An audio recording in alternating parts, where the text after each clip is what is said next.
Bismillahirrahmanirrahim. I am Dr. Tanveer Arshad Chaudhary, family physician, expert in family medicine.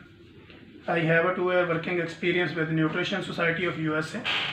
आज हम अपने viewers, follower, patient, friends and family के साथ एक और इंतहाई अहम टॉपिक के ऊपर गुफ्तगू करना चाह रहे हैं। बेसिकली वो हमारा टॉपिक होगा स्टोमिक डिजीज़, यानी मैदे की बीमारियां जो है वो किस कैटेगरी की होती हैं और फिर मैदे की बीमारियों से किस तरह की अलामात और किस तरह के सिम्टम होते हैं जिसकी वजह से पेशेंट जो है वो ये जज नहीं कर पा रहा होता है कि मुझे ये मसला क्यों है और इसकी रीज़न्स क्या हैं। तो आज हम आपके सामने जो डिस्कशन करेंगे वो बेसिकली हमारी होंगी कि स्टोमिक डिजीज़ यानी मैदे की बीमारियां जो है वो कितनी होती हैं, किस कैटेगरी की होती हैं और इस बीमारियों के साथ साथ और कितनी बीमारियां जो है वो लिंक आउट होती हैं। तो सबसे पहले हम ये देखते हैं कि जब भी कोई पेशेंट हमारे क्लिनिकल ट्रायल में, क्लिनिकल एग्जामिनेशन में हम उसको देखते हैं तो पेशेंट डिफरेंट किस्म की कंप्लेंट्स कर रहे होते हैं। बाद दफ़ा कॉम्प्लिकेशंस इतनी ज़्यादा होती हैं या पेशेंट उसको अनएक्सप्लेन यानी वो उसको प्रॉपर तरीके पे एक्सप्लेन नहीं कर पा रहा होता या हमें वो बताना चाह रहा होता है लेकिन उसको प्रॉपर ये समझ नहीं आ रही होती कि मुझे असल में मसला इनमें है क्या है। फर्स्ट ऑफ ऑल हम देखते हैं जब पेशेंट हमारे पास आता है तो बाज़ कंडीशन में उसने हाथ यहीं पर रखा होता है और वो उसने बॉडी को भी नीचे बिल्कुल डाउन किया होता है और वो हमें कह रहा होता है कि मुझे इस जगह से पेन होता है और राइट लेफ़्ट दोनों साइडों पे जा रहा होता है। बाज़ कंडीशन में पेशेंट कहता है कि मुझे फ्रंट पे भी पेन हो रहा है, मेरी बैक पे भी पेन हो रहा है। बाज़ कंडीशन में पेशेंट हमारे पास आता है वो कहता है कि जो मैं खाता हूँ मुझे ऐसा लगता है कि मेरे वो छाती में पड़ा हुआ है या जो मैं खा रहा हूँ मुझे वो लग रहा है कि वो खाना मेरा बाहर मुँह की तरफ आ रहा है। कुछ कंडीशन ऐसी होती हैं पेशेंट कहता है मैं खाना खाता हूँ मेरा पेट फूल जाता है, या पेशेंट कहता है कि मैं खाना खाता हूँ मुझे फौरी मोशन लग जाते हैं, या बाज़ कंडीशन में पेशेंट इस कैटेगरी के भी आते हैं कि मैं जो भी खाता हूँ 3-3, 4-4 दिन मुझे कोई मोशन नहीं आता और इवन कि मेरी जो है किसी तरह की कोई क्रॉसिंग बॉडी में नहीं हो रही होती, मेरा छोटा बड़ा पेशाब में रुकावट पैदा हो जाती है। और ऐसी कंडीशन पे पेशेंट भी आते हैं कि मैंने सुबह की अगर आधी रोटी खाई हुई तो 2 दिन तक मुझे इस चीज़ का आइडिया ही नहीं होता कि मुझे कोई और चीज़ खानी भी है या नहीं खानी, या मुझे भूख भी लगती है या नहीं लगती। बाज़ कंडीशन में पेशेंट हमारे पास ऐसे भी आते हैं कि उनकी जो ज़ुबान होती है जब वो हमें एग्जामिन करवाते हैं तो उनका पता चलता है कि उनकी जो ज़ुबान है उसके ऊपर वाइट सेक्रीशन बहुत ज़्यादा होती है। बाज़ कंडीशन में पेशेंट जब हम उसके मुंह का अंदरूनी तौर पे जब उसका एग्जामिन करते हैं क्लिनिक पे, उसके दांत पीले हुए होते हैं, ज़ुबान के ऊपर वाइट सेक्रीशन आई होती है, गले में तजाबियत फील कर रहा होता है, सांस रुकने की तकलीफ़ कर रहा होता है। फिर जो साथ उसकी वो समझ रहा होता है कि शायद मेरे यहाँ से लेके मेरे मैदे के ऊपर वाली साइड से लेकर मेरे गले हलक तक जो है वो मुझे ऐसे लग रहा है कि जो भी चीज़ मैं खा रहा हूँ वो वहीं पे स्टिल खड़ी है या वहीं से बाहर आने की कोशिश कर रही। तो ऐसी बेशुमार अनकम्प्लिकेशंस और अनएक्सप्लेनेशन जो पेशेंट उसको वजाहत ना सही कर पा रहा हो, ऐसी बेशुमार कंप्लेंट के साथ पेशेंट हमारे क्लिनिकल ट्रायल में आते हैं।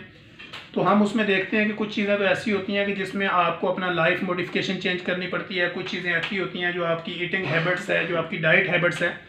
उसको आपने चेंज करना होता है। तो इसमें से कुछ मसले जो है ना वो सेटल डाउन हो जाते हैं। अब हम देखते हैं कि सबसे पहला मसला स्टोमिक पेन है, जिसको हम कहते हैं कि एपिगेस्ट्रिक पेन भी हो सकता है, फिर उसका स्टोमिक अल्सर भी हो सकता है। इस तरह जब वो अपना ये कहेगा कि मेरे मैदे से लेके मुंह की तरफ जो है ना वो जलन फील होती है या इसमें तजाबियत है या मिर्चें लगती हैं, तो ऐसे में हम इस बीमारी को जेर्ड कहते हैं, GERD, गैस्ट्रोएसोफेगस रिफ्लेक्स डिजीज़। तो इसके साथ अगर पेशेंट ये कहता है कि मैं खाना खाता हूँ उसके बाद मुझे लगता है कि मेरा मैदा जो है ना वो वज़नी हो गया या उसमें फुलावट होगी, तो ऐसे में हम इसको गैस्ट्राइटिस भी कह सकते हैं। ऐसे पेशेंट जो हमें कहते हैं कि मैं खाना खाता हूँ मुझे कई दिन भूख नहीं लगती, तो ऐसे सिस्टम का डाइजेस्टिव सिस्टम भी स्लो हो सकता है, मेटाबॉलिज्म सिस्टम जो है उसमें भी वीकनेस की वजह से या उसकी प्रॉपर खाना डाइजेस्ट ना होने की वजह से भी ऐसी कैफियत होती है। और बाज़ ऐसी कंडीशन जिसमें पेशेंट अपने आप को ऐसा फील कर रहा होता है कि मैं खाना खाऊं या ना खाऊं मुझे ऐसा लगता है कि पेट मेरा भरा हुआ है, तो इसमें ऐसी कंडीशन में हम देखते हैं कि उसको इंटेस्टाइनल इन्फेक्शन भी हो सकता है, कॉन्स्टिपेशन भी हो सकती है, फ्लैटुलेंस भी हो सकती है, गैस है, अफारा है, तजाबियत है, फिर इस तरह कब्ज़ का रहना है, पेट का फूल जाना है, कमर में दर्द का होना है, फ्रंट पे दर्द का होना है। ये बेशुमार कॉम्प्लिकेशंस हैं जो पेशेंट लेकर हमारे क्लिनिकल ट्रायल में आते हैं। तो सारी ये जितनी भी मैंने आपके साथ डिस्कशन की हैं उसमें आप जर्ड का लगा लें, उसमें आप H. pylori लगा लें, ऊपर इंटेस्टाइनल इन्फेक्शन लगा लें, मेटाबॉलिज्म सिस्टम स्लो लगा लें, डाइजेस्टिव सिस्टम का काम ना करना, इस तरह आपका गैस्ट्राइटिस है, गैस्ट्रिक अल्सर है, एपिगैस्ट्रिक पेन है, कॉन्स्टिपेशन है, पाइल्स है, ये बेशुमार ऐसी डिजीज़ हैं जिनका डायरेक्टली लिंक है आपकी स्टोमिक डिजीज़ के साथ। अब मैदे के साथ जुड़ी जो इतनी बीमारियां हैं ये बंदे की बॉडी को अनकंफर्टेबल कर देती हैं। अब हम सबसे पहले पेशेंट को ये कहते हैं कि आप जो है वो अपना लाइफस्टाइल मॉडिफिकेशन चेंज करें, यानी अपनी लाइफस्टाइल को थोड़ा चेंज करें। फिर हम ये कहते हैं कि आप अपनी ईटिंग हैबिट्स जो हैं, जंक फूड्स वगैरह जितने आप खा रहे हैं इनको बंद करें। और जितनी भी आप ये कोक, स्प्राइट, मिरिंडा या इस तरह की जितनी भी कोल्ड ड्रिंक वगैरह यूज़ कर रहे होते हैं, ये भी बेसिकली ज़रिया बनती हैं आपका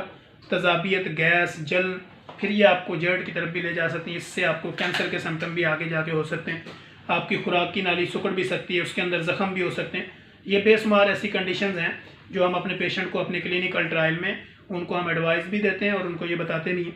कि आपने जब भी खाना खाना है चबा के खाना है, छोटे उसके नवाले रखने हैं, और खाना खाते वक्त आपकी प्रॉपर जो है वो डाइवर्शन सिर्फ खाने की तरफ होनी चाहिए, क्योंकि आपका जो ब्रेन है वो आपकी बॉडी को सिग्नल देता है, जो काम आप कर रहे होते हैं उसी का सिग्नल मिल रहा होता है। अब आप एक ही वक्त में 3-3 काम करेंगे तो ऐसी कंडीशन में आपका स्टोमिक प्रॉपरली परफॉर्म नहीं करेगा और आपके मैदे की बीमारियां बढ़ती जाएंगी। लिहाजा जब भी आपने खाना खाना है तो आपने उसका छोटे साइज़ का नवाला लेना है, चबा के खाना है, और खाना खाने में जो जल्दबाजी नहीं करनी, खाने को प्रॉपर तरीके से चबाना है, प्रॉपर तरीके से खाना है, ताकि खाना आपकी बॉडी में डाइजेस्ट होता रहे और जो खाने की अफादियत हम अपनी बॉडी को देना चाह रहे हैं, जो उसकी एनर्जी प्रोवाइड करना चाह रहे हैं, वो प्रॉपरली आपकी बॉडी को एनर्जी प्रोवाइड करें। जब हम ऐसी कैफियत में नहीं करते या हम खाना जल्दबाजी में खाते हैं और उसके साथ कोल्ड ड्रिंक वगैरह पीते हैं, स्वीट लेते हैं, फिर उसके बाद हम चिकनाई वाली चीज़ें लेते हैं, या उसके साथ हम इतनी भी स्पाइसी चीज़ें, तेज़ मिर्च मसाले, ये वाली चीज़ें जैसे यूज़ करते हैं, तो वो हमारे स्टोमिक का इशू भी बनाती हैं। फिर उसके बाद आपका डाइजेस्टिव सिस्टम भी ख़राब होता है, आपको गैस भी बनती है, एसिडिटी, फ्लैटुलेंस, फिर उसके बाद एपिगैस्ट्रिक पेन या गैस्ट्राइटिस, गैस्ट्रिक अल्सर, ये सारी उसकी रीज़न बन सकती हैं।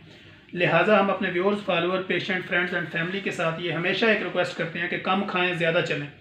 ये हमारा स्लोगन है और हम अपने पेशेंट के साथ क्लिनिकल ट्रायल में भी, अपने व्यूअर्स जो हमारे यूट्यूब पे हैं या हमारे फेसबुक पे हैं या किसी भी जगह पे हैं, हम उनसे भी ये रिक्वेस्ट हमेशा रखते हैं कि कम खाएं, ज़्यादा चलें। इसी स्लोगन पर अमल करें तो आपका स्टोमिक प्रॉपर बेहतर काम करेगा। जब आपका मैदा बेहतर काम करेगा तो आपको piles, gastritis, gastric ulcer, GERD, intestinal infection, फिर उसके बाद जो है वो आपकी तजाबियत, इस तरह के मौजूद जितने भी आपको ये फील होते हैं अनकम्प्लिकेटेड या अनकम्प्लिकेशंस जो आप अनएक्सप्लेन कर रहे होते हैं, ऐसी जितनी भी चीज़ें जो आप फील करते हैं, ये सारी की सारी से आपको छुटकारा मिल जाएगा। लिहाजा आप जो है वो अपने एक वक्त में एक काम कीजिए, खाना खाते वक्त सिर्फ खाना खाइए और प्रॉपर टाइम दीजिए, खाना चबा के खाइए, खाने के फ़ौरन बाद लेटिए ना, और खाने के फ़ौरन बाद पानी का इस्तेमाल ना करें। कम से कम 45 मिनट का गैप रखें। जब आप खाना खाएं तो फौरी लेटें ना, प्रॉपरली थोड़ी सी चहलकदमी करें और उसके बाद जाके आप अपने रूटीन वर्क में आ जाएं, तो इंशाल्लाह आपके मैदे के साथ जुड़ी हुई जितनी भी इंटरलिंक बीमारियां हैं इनसे आप बच सकेंगे। हम कोशिश करेंगे इंशाल्लाह नेक्स्ट एपिसोड के अंदर आपके लिए एक नया टॉपिक लेकर आएँ।